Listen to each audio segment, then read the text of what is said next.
नमस्कार दोस्तों, मैं हूं एसपी चौहान और आप देख रहे हैं एसपी चौहान यूट्यूब चैनल। दोस्तों, आज की इस वीडियो में अपने दो केसों के बारे में बात करेंगे जो सबसे चर्चित हैं। एक रीट 2018 की थर्ड लिस्ट पर, जिसमें वेटिंग और रीशफल का मामला हाई कोर्ट के अंदर पेंडिंग है। बार बार वीडियो में डालता हूं, आपको बताता भी हूं भी अगली सुनवाई 28 जुलाई को है, लेकिन बहुत से साथी फिर कमेंट करते हैं क्योंकि आपकी मानसिक जो स्थिति है उसको मैं अच्छी प्रकार से समझ सकता हूं कि जब कोई व्यक्ति इस स्थिति में होता है तो क्या उसकी हालत होती है। बार बार मैं बताता हूं, फिर भी आपके कमेंट मेरे पास व्हाट्सएप पर, फेसबुक पर, यूट्यूब पर आते रहते हैं। अब इस बात का मैं बुरा भी नहीं मानता कि एक बार बताने के बाद भी आप बार बार कमेंट करते हो, क्योंकि आपकी स्थिति ऐसी है। इससे हम भी गुजरे हैं और आप इस स्थिति से अब गुजर रहे हैं। तो दोस्तों, आपका बड़ा भाई होते हुए या आपका पथ प्रदर्शक होते हुए आपसे मैं एक निवेदन करना चाहूँगा भी आप इस केस को कुछ दिनों के लिए भूल जाइए। भूलने का मतलब ये है भी, अब मैं कहता हूँ 28 जुलाई को सुनवाई है, फिर दोबारा कमेंट आप करते हो साहब सुप्रीम कोर्ट तो नहीं जाएगी। फिर मेरा जवाब होता है कुछ कह नहीं सकते, फिर आपका जवाब होता है साहब सुप्रीम कोर्ट चली गई तो कितना टाइम लग सकता है। तो ये कोर्ट की प्रक्रिया है, इसमें कोई टाइम फिक्स नहीं होता दोस्तों। लेकिन फिर भी आप पॉजिटिव रहिए क्योंकि आपके पक्ष में सब कुछ है। लेकिन एक बात मैं कहना चाहूँगा भी, अगर आप इस ग्रेड थर्ड के पद तक सीमित नहीं रह सकते या आप ज्वाइन भी करेंगे तो आप सबको पता है थर्ड लिस्ट है, किसी को भी होम डिस्ट्रिक्ट की संभावना बिल्कुल भी नहीं है। तो इसलिए जो भी साथी हैं वो नई रीट की तैयारी करें, नई ऊर्जा के साथ तैयारी करें, जिससे कि आपको होम डिस्ट्रिक्ट मिले। आप ज्वाइन करके रिलीव होने वाले पदों को खराब नहीं करें, किसी और भाई का भला हो जाए, आप भी उस मानसिक स्थिति से उबर सकें जिस मानसिक स्थिति में आप वर्तमान में हैं। क्योंकि जब आप फ्री रहेंगे तो आपके माइंड में वही बातें घर करेगी, वही बातें आपके दिमाग में चलती रहेंगी।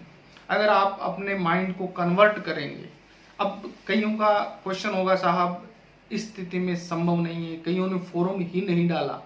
तो फोरम डालने की कोई दिक्कत नहीं है क्योंकि फोरम रीओपन हो रहे हैं, आप फॉर्म भर पाएंगे।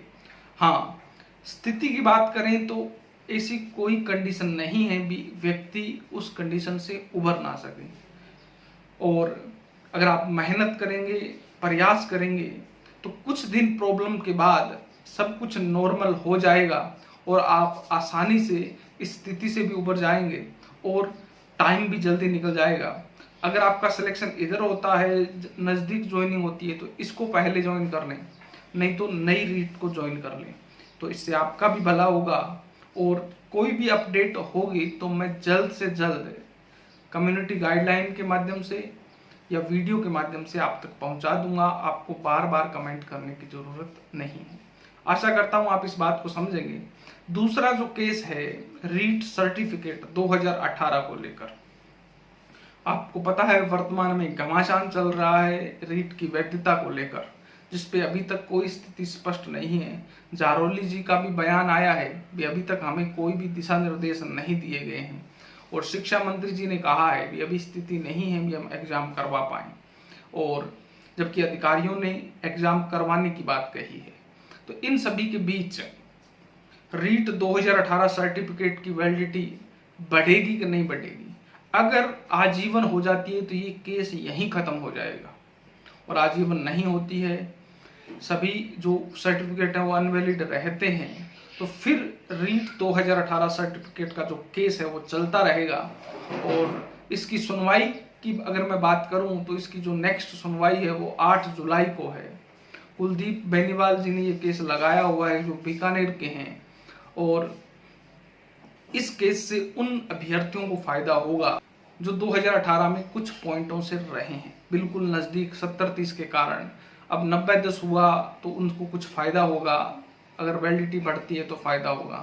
कहीं ना कहीं एक बात सत्य भी है भी, जहां 2011 सर्टिफिकेट तो 2012 में, 15 में, 18 में 3 भर्तियों में लागू हुआ, 12 वाला 2 भर्तियों में लागू हुआ, और 15 वाला 18 में लागू हुआ, जबकि 18 वाला सिर्फ 18 में सिर्फ एक ही भर्ती में लागू हुआ, जिससे कि अभ्यर्थियों को नुकसान हो रहा है।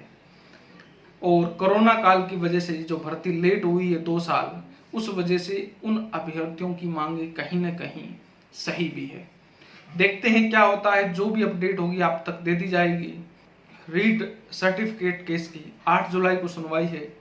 सभी को नोटिस तामील हो चुके हैं, गवर्नमेंट को जवाब देना है। अब गवर्नमेंट के जवाब पे डिपेंड है वे वैलिडिटी बढ़ेगी कि नहीं बढ़ेगी। 50-50% चांसेस है बढ़ भी सकती है, क्योंकि इतनी लेट भर्तियां नहीं होने की वजह से, कोरोना काल की वजह से भर्ती लेट हुई। और पूरा दामोदार इसमें गवर्नमेंट पे है। जो भी अपडेट होगी 8 जुलाई की आपको दे दी जाएगी। फिर मिलते हैं एक नए वीडियो के साथ, तब तक जय हिंद जय भारत।